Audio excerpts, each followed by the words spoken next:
The Sun Devils offense is going to light up the nation in 2025. It starts and ends with Leavitt-Tyson.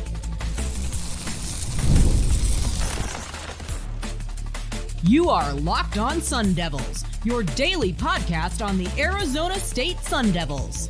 Part of the Locked On Podcast Network, your team every day. Welcome back to the Locked On Sun Devils podcast, part of the Locked On Podcast Network, your team every day. I'm Richie Bradshaw, your guide, your friend, your expert for all things Sun Devils, from the gridiron to the hardwood and everything in between. Today's episode is brought to you by FanDuel. Right now, new customers can get $150 in bonus bets when your first $5 bet wins. On today's agenda, this offense, it's legit. That's where it's going to be at. Sam Leavitt-Jordyn Tyson is going to lead the way.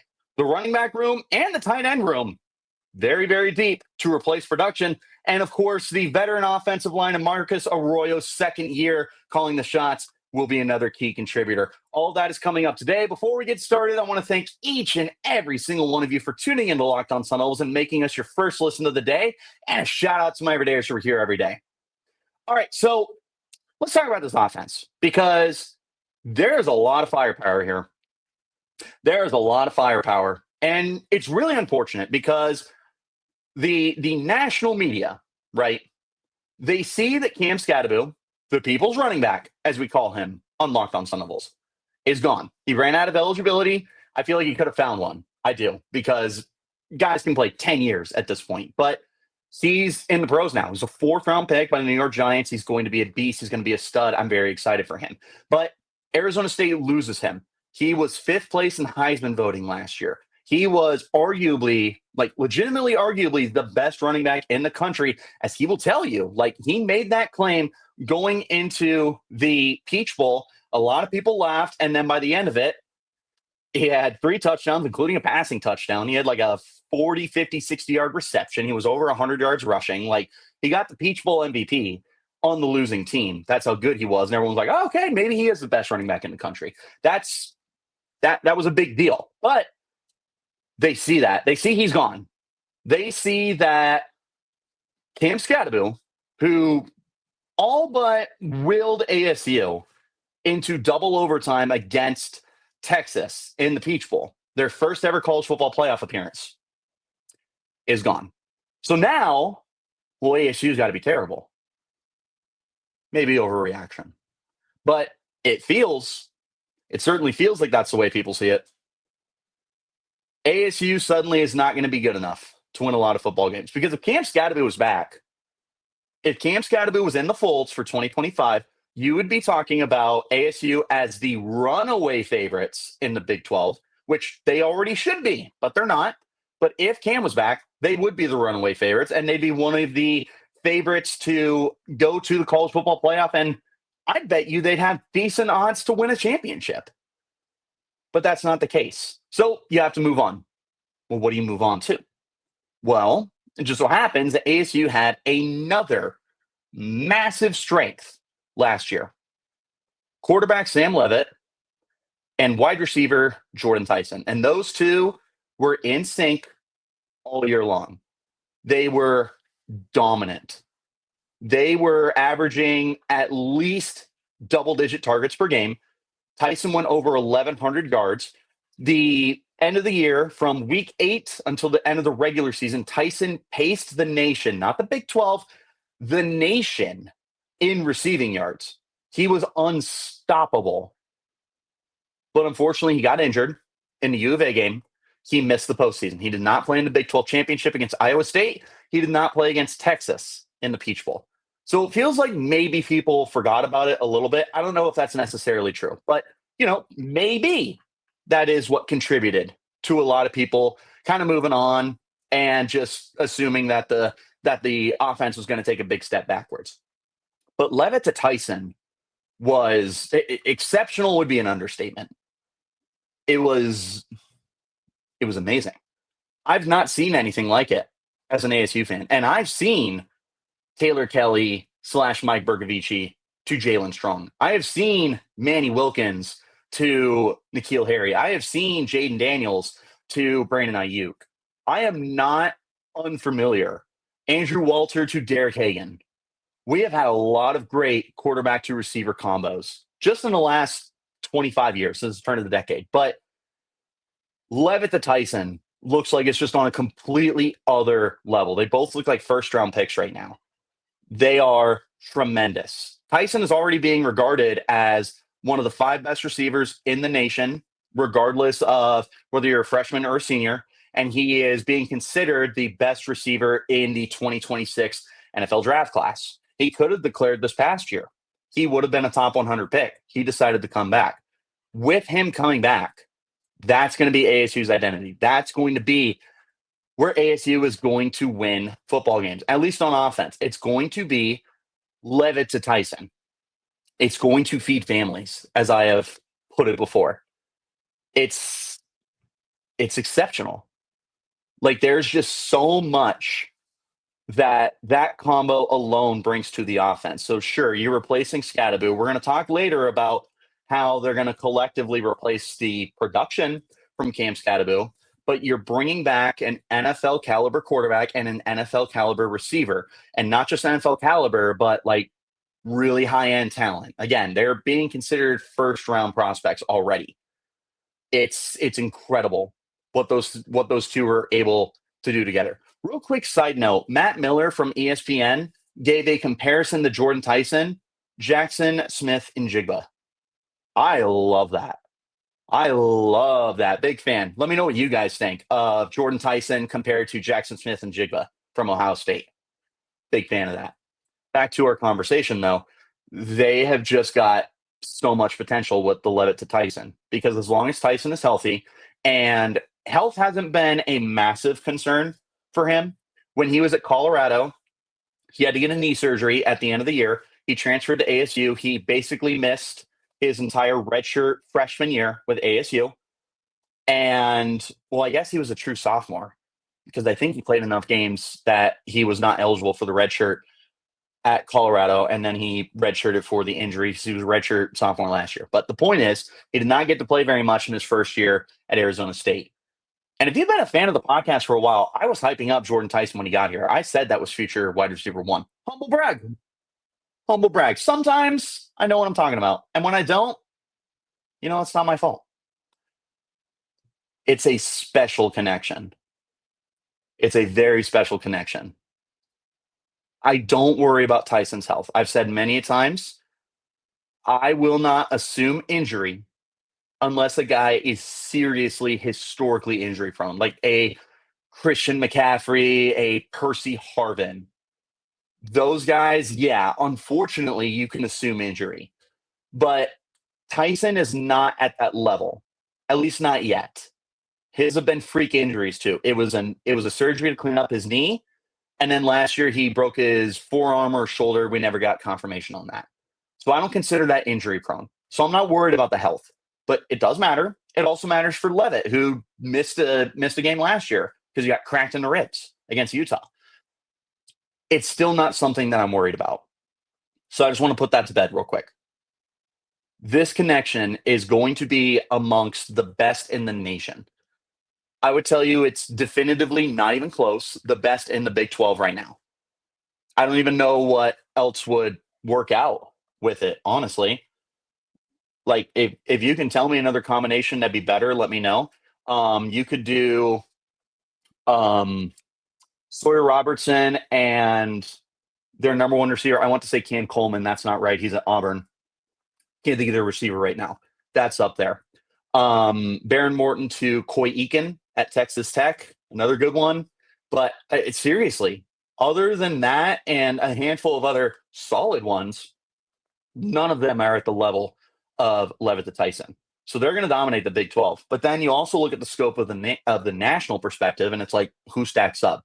Okay, well, Jeremiah Smith's the best receiver in college football at Ohio State.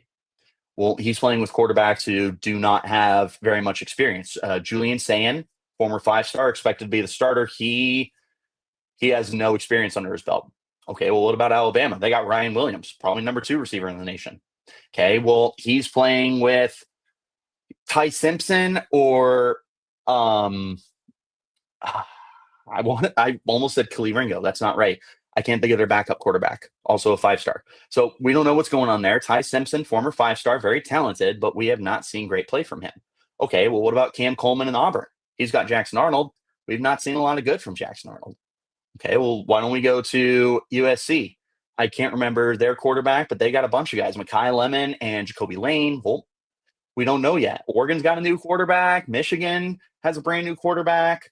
Just about everywhere you look is a brand new situation. Clemson is not. You would have Cade Klubnik to Antonio Williams. That's pretty much it in terms of established. Because a lot of people are going to go, what about Arch Manning or Ryan Wingo? It's not established. Leavitt-Tyson is established. It will go into the year, for me, as the best in the nation. It's undeniably the best in the Big 12. If you want to argue, you can do it in the comments, but I'm probably going to tell you to talk to the wall that's right next to you. There's just a lot of good things that are going on with that combo. So with the way that this is trending, with a brand new offensive identity, because Cam Skattebo is gone, there's going to be a lot of leaning for Leavitt-Tyson, but we know how good it is. I truly think there's an opportunity here for them to rewrite the record books at Arizona State. That might be worth talking about later on down the road, but we don't have the time today. They're going to be a very special connection.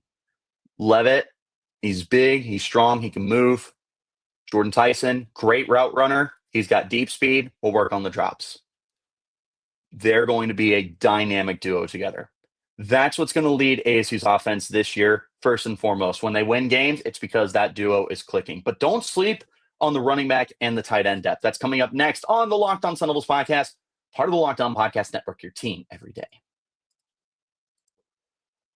It's time to talk to you about our friends over at FanDuel. Summer sports are in full swing, I should say. Maybe you're into baseball. Maybe you're into golf, high-stakes soccer action, whatever it might be. FanDuel's the best way to make every game more exciting. You're already following the action. Why not make it a little more thrilling? With FanDuel, you can get in on the game while your friends are getting sunburned at the beach or sunburned at Lake Pleasant for the local people. Or maybe you're going to get sunburned with them. Don't worry. You can still keep track because there's a widget through the app. You can track your bets on your phone. There's daily promotions that's going to keep it fresh every day. Easy to use. Fast payouts. Regular season games feel like must-watch events. Whether I'm doing a same-game parlay or I have a bet that's going into the 9th inning, FanDuel makes it feel like I'm part of the action. If you're new to FanDuel, new customers can bet just $5 and get $150 in bonus bets when, not if, your first bet wins. Open the FanDuel app today or visit FanDuel.com to get started. Thank you guys, as always, for tuning in to Locked On Sun Devils, part of the Locked On Podcast Network, your team every day, and making us your first listen of the day. Shout out to my everydayers for here every day. As good as Leavitt-Tyson is, we still are going to need the rest of the offense to do their share. And I stand firm that Leavitt-Tyson can win games by itself. But you still need to have a ground game. You still need someone to take attention off of Jordyn Tyson in the passing game. Well, good news. You have that. Let's look at the running backs first. Cam Skattebo is gone. We spent a lot of time talking about that in the first segment. I'm not going to spend any more time. You have to replace him. I have made the Moneyball reference a countless number of times, and I will continue to make the reference because it's perfect. You cannot replace Cam Skattebo. You replace him in the aggregate. You don't replace Giambi. You replace him in the aggregate. What does that mean? You're looking to replace the production, not the player. You're not replacing Cam Skattebo. There's a reason he's the people's running back, not Kyson Brown, not Kanye Udoh, not Raleek Brown, not anyone. Cam Skattebo is the people's running back. You're not replacing who he is. You need to replace the production. Okay, well, last year he had 2,200 scrimmage yards. He had 1,700 rushing yards. He had 20-plus touchdowns. Well, that's a lot to replace. But you've got the stable to do it. You have Kanye Udoh, who's transferring in from Army, who just ran for 1,100 yards and double-digit touchdowns at Army as their number 2 runner. Because remember, their quarterbacks at Army, no matter who it is always going to run the ball 300-plus times. Kanye Udoh still managed to do that. He had less than 200 carries. He's coming in. He is more than likely the lead back for the Sun Devils, although I do anticipate a heavy rotation. This is a podcast that is a huge fan of Kyson Brown. But you got him. Okay, well, he just ran for 1,100 yards. Feeling pretty good about that. Kyson Brown, primary backup. At worst, I truly would love to see an RB1A and an RB1B approach with Kyson and with Kanye. I am big on Kyson Brown. I liked him as a freshman, and I loved him as a sophomore. There's a lot to work with here. He's got some good power, but he can put his foot down and make a move. He's going to be a very quality receiver as well, and I think there's plus upside in pass protection. He can be a 3-down back for you, but they're going to be able to keep him fresh. So I love that. I love that you're going to have Kanye Udoh come out and just beat up defenses because he runs with the Army mentality of putting you in the dirt. And when I say the Army mentality, I'm talking about the U.S. Army, like not the football team. The way that military runs around ruthlessly, putting you down right in the dirt. That's the way that Kanye Udoh plays, unapologetically, mind you. I love it. He's going to beat up defenses, and then Tyson's going to come in, and he's still going to be able to put that shoulder down, but he's just going to be able to have a little bit of lightning to his game. He's a very good balance. Then you have Raleek Brown. Raleek Brown is the game changer. He has not been healthy for more than 2 years, dealing with a hamstring injury. From what we are to understand, he is 100%. In spring ball, he looked 100%. He was getting snaps with the first team. He is insanely talented. He was a former 5-star coming out of high school. He was such a good receiver that USC moved him to receiver. He's a running back. They put him at receiver because they just loved how much he could do for them. And that's what his primary aspect is likely going to be at Arizona State, is as a receiver, because there's so much plus ability that he brings you. I would not be surprised if we saw Raleek Brown pace all of the running backs in receptions, yards, and touchdowns in the passing game. He's exceptional. All right, so let's combine those three, just those three. So Kanye Udoh, your lead back, has some power, knows for the end zone. Sounds good. Kyson Brown, a little bit of a do-it-all. He can put the shoulder down. He can catch the ball. He can put a foot down and make you miss. Okay, that looks good too. Raleek Brown, ace receiver, but he's also got that speed. I mean, he can get up and go. If Kanye Udoh is your thunder, Raleek Brown, not Kyson Brown, Raleek Brown is the lightning to that game. You got a little bit of like that earth, wind, fire approach that the New York Giants had back in the day with Brandon Jacobs, Derek Ward, and Ahmad Bradshaw. No relation. That's really similar to what I think you got going on here. And I think we might have to get that trending. Let me know what you guys think in the comments about earth, wind, fire for Raleek Brown, Kyson Brown, Kanye Udoh. But last I checked, that combination is very similar to what Cam Skattebo had. Okay, he's a hard-hitting runner downhill and nose for end zone. Kanye Udoh, check. He can make you miss. He has great contact balance, exceptional contact balance, but he can make up yards after the contact. Kyson Brown, check. Elite receiver. Cam Skattebo was second in yards on the team last year. Receiving yards. Raleek Brown, check. So in terms of the aggregate, right? Everything that you need, checklist, check. You got it.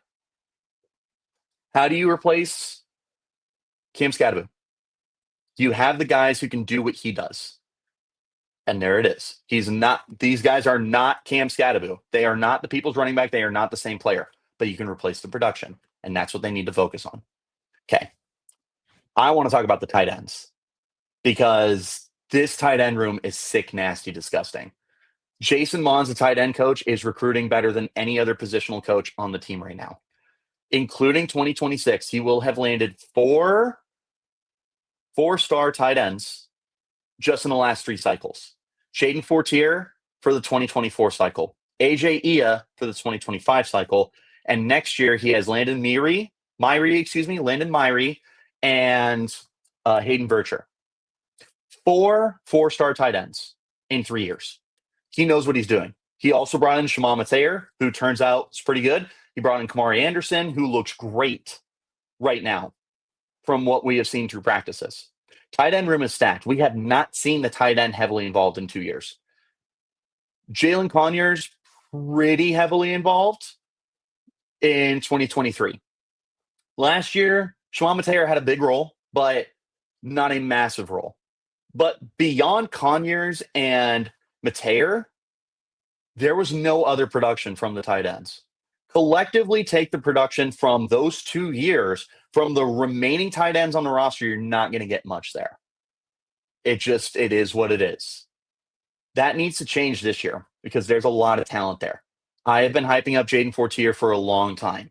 And what I love about him is just flat out his receiving ability. He's a tight end, so he's going to do a little bit of everything. But if you wanted to split him out to receiver to get him on the field and get some work done, I would love that because I'm a big Jaden Fortier fan. There's so much potential there for him. So much. AJ Ia, I've said this so many times, man. I have never felt smaller in my life standing next to a player than AJ Ia. 18, 19-year-old kid. I have never felt smaller. He looks like he's already in the NFL. He's phenomenal. Get him out there. Get Fortier out there. We know what Mateer is. Let's get him involved. And Kamari Anderson looks like he can do some damage too. All right, cool. There's 4 tight ends that can do some stuff. And you can get them all on the field because you can split Fortier out wide and you can run a heavy set with Mateer, Ia, and Anderson. We can get them all on the field at the same time if we really wanted to. So let's do it. Let's find a way to get these guys incorporated. I'm not saying they need to combine for 2,000 yards. I'm not saying they need 500 yards each. Not at all. But there's a lot going on at the receiver position that we aren't sure of. We don't know what it's going to look like. Is Malik McClain going to be a true number 2? Is Jaron Hamilton going to be the number 2? How much is Jalen Moss going to get involved? What about some of the younger guys, right? We don't know. What we do know with the tight end room is that it is insanely deep, insanely talented, and I feel like we just need to really incorporate a new position into the offense, especially with Cam Skattebo gone. We have to find those check down yards, and that's what the tight ends are going to produce for you. So let's get the tight ends involved because that room has been underutilized for 2 years under Dillingham. That needs to change in year 3 with everyone that is available. A lot of good stuff going on in that tight end room. A lot of good stuff going on, period, for ASU. Because that offensive line is all back. Majority is, at least. And Marcus Arroyo is back for year 2 of coordinating one of the best offenses in the nation.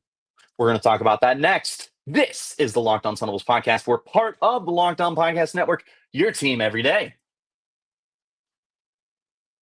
Again, thanks as always so much for tuning in to Locked On Sun Devils and making us your first listen of the day. A shout out to the everydayers who are here every day. So, rounding out the strengths of this offense, we talked about Leavitt-Tyson, and quite frankly, it's number 1 and a pretty big drop off.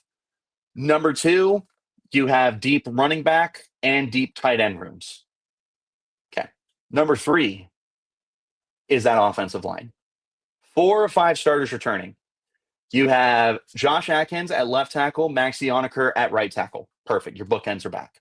Kyle Scott, who was a stud right guard, is back. Ben Coleman, who might be the best offensive lineman on the team, is moving from left guard to center.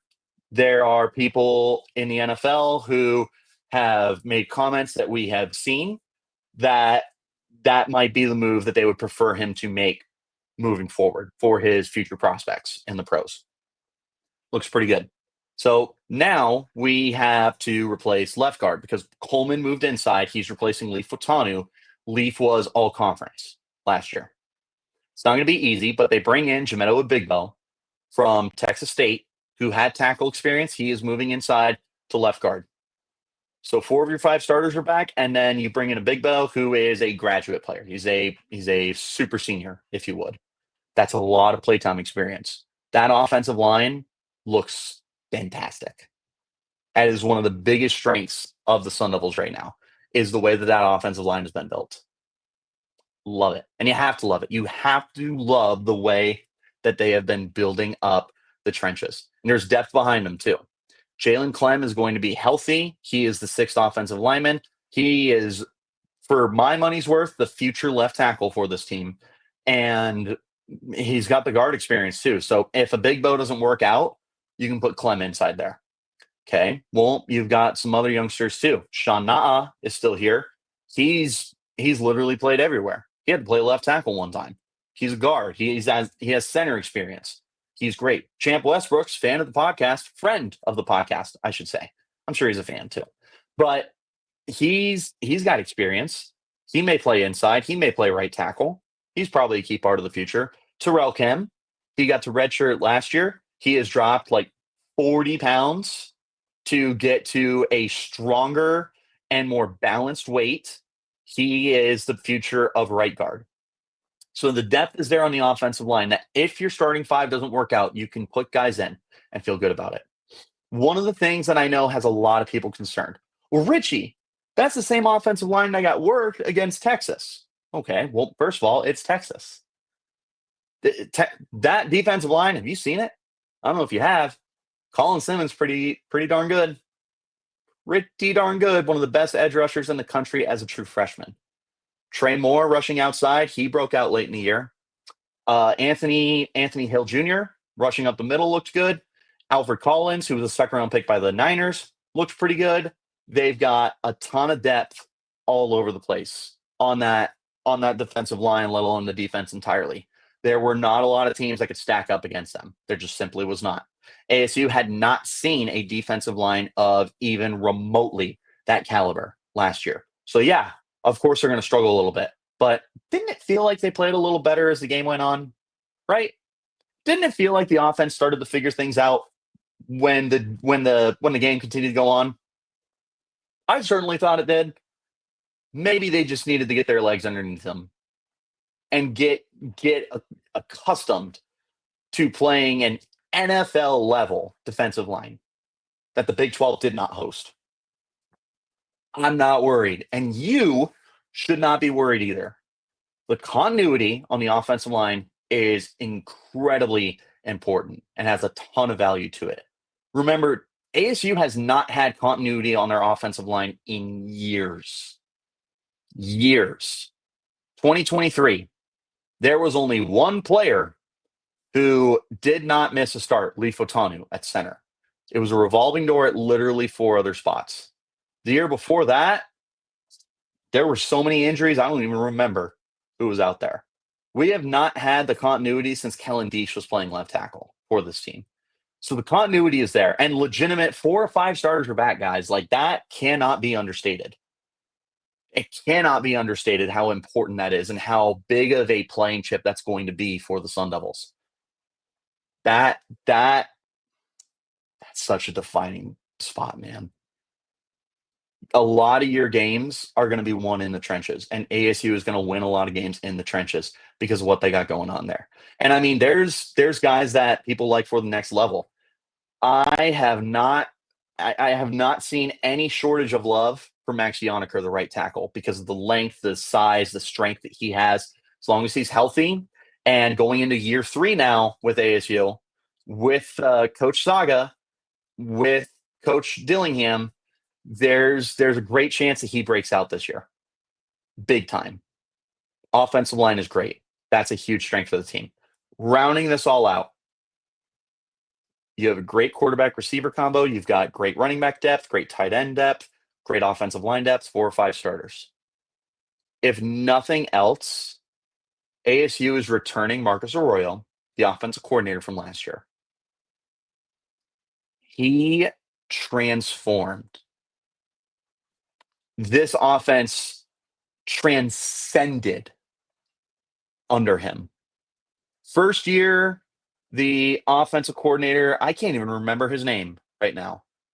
He was so bad that Kenny Dillingham relieved him of play calling duties 3 games into the year. 3 games into the year. Think about that. He didn't even get the conference play. Bo Baldwin. There you go. Bo Baldwin did not even get into conference play before Kenny Dillingham took over. Kenny got to be a head coach last year. He got final say over offensive play calls. He also gets final say over everything as the head coach. But look at how different things went with Marcus Arroyo. Sure, you had a different quarterback. I understand. But a lot of things clicked last year because of the way that Arroyo set this up. And he's back. And he got an extension, 3 more years. That's some good stuff. That is some good stuff that they got going on there. He is a quarterback whisperer. Him and Sam Levitt, they got so much better as the year went on. Yeah, talking about how things got better as the game proceeded in the Peach Bowl. Talk about how things went better as the season went on.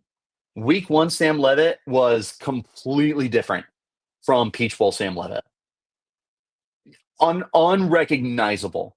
And a lot of that credit needs to be attributed to Marcus Arroyo. A lot of the credit for the way that Cam Skattebo went from just under 1,000 rushing yards to over 1,700. He set the single season record for the Sun Devils with rushing yards. A lot of that is scheming and play calling and understanding the strengths and the weaknesses of your players. And Marcus Arroyo identified that and built the offense to their success. He is back. And he's got almost everything returning, too. He's got his quarterback, his number 1 receiver, his number 1 tight end. He's got majority of his starting offensive line. A lot of stuff is back for him. One final note here, because I could spend a whole podcast talking about Marcus Arroyo, and we might have to down the road.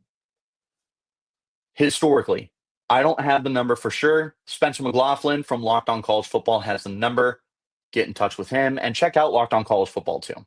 Great show. I'm an everydayer. Make it your second listen of the day after this. In college football, the odds of you winning a national championship skyrocket when you bring back the same head coach, offensive coordinator, and quarterback for consecutive years. ASU is bringing back Kenny Dillingham, Marcus Arroyo, Sam Levitt. Last year, Kenny Dillingham was the head coach. He's the head coach this year. Last year, Marcus Arroyo was the offensive coordinator. He's the offensive coordinator this year. Last year, Sam Levitt was the starting quarterback. He's the starting quarterback this year. They have dramatically improved their chances for major success in 2025 to run it back for Big 12 champs, to run it back to the college football playoff, to win a college football playoff game. And I'm not calling them national champions, but historically, when you have that, your odds skyrocket. So, yeah, ASU has what they need to make a big-time run this year. I'm not ready to call them national champion contenders. Maybe that'll change. We'll see. But what I am here to tell you is this offense is loaded. And this offense has a lot of strengths to it. I love the depth. I love the continuity. I love Leavitt-Tyson. Leavitt-Tyson will feed families. And I love Marcus Arroyo. A lot of strengths here for the offense. Offense is going to be dynamic. What do you guys think is the biggest strength of the offense? How good is Sam Leavitt-Jordyn Tyson going to be? Are they going to set records? Let me know in the comments. You can hit me up on Twitter at Richie Brads36, the podcast at LO_Sun Devils, wherever you're getting your shows. Hit like, hit subscribe, turn on notifications. You'll get an update whenever we post new content. I appreciate each and every single one of you for tuning in to Locked On Sun Devils, part of the Locked On Podcast Network, your team every day. To make us your first listen of the day, shout out to my everydayers who are here every day. A lot of content coming up. I got some stuff to catch up on, obviously, but the season is right around the corner. We are just over a month out. We are sitting down with all of the hosts from the Locked On Podcast Network who ASU will be playing against this year. We are sitting down with the one and only Drake Toll, Locked On Big 12 host. We are sitting down with Spencer McLaughlin, the Locked On College Football, not head coach, Locked On College Football host. We're sitting down with some more players. I got breakdowns. I got predictions, all sorts of great stuff. Now has never been a better time to subscribe to Locked On Sun Devils. I'll catch you later. And until then, you keep it locked right here on Locked On Sun Devils.